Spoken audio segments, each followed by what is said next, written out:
সহ অন্যান্য নেতৃবৃন্দ সচিমণ্ডলী ভাই ও বোনেরা, আপনারা জানেন একটি গণতান্ত্রিক পরিবেশ বান্ধব বৈষম্যহীন যদি দেশ গঠন না করা যায় তাইলে কোনো সমস্যারই সমাধান হয় না।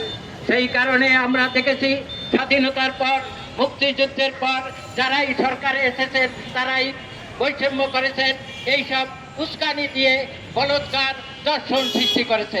সেই কারণেই 24 সালে প্রতিবাদ হয়েছে, সরকার উৎখাত হয়েছে। আমরা এই প্রতিবাদের মাধ্যমে যেই সরকার পেয়েছি সেই সরকারের কাছে আমাদের দাবি, আপনারা পরিবেশ বান্ধব দেশ করুন।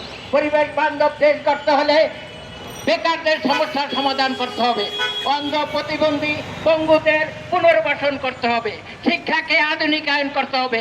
আপনারা জানেন যারা এই বিশ্ববিদ্যালয়ে পড়ছেন বা পড়তে যাচ্ছেন তারাই দেখা যায় ইন্টারভিউতে ফেল করেন। সেই কারণে কি করতে হবে, আমাদের প্রাইমারি লেভেলে প্রথম শ্রেণী থেকে পঞ্চম শ্রেণী পর্যন্ত 3টা ভাষায় পারদর্শী করতে হবে। তাহলে আমি মনে করি এই দেশ শিক্ষায় আধুনিকায়ন হবে।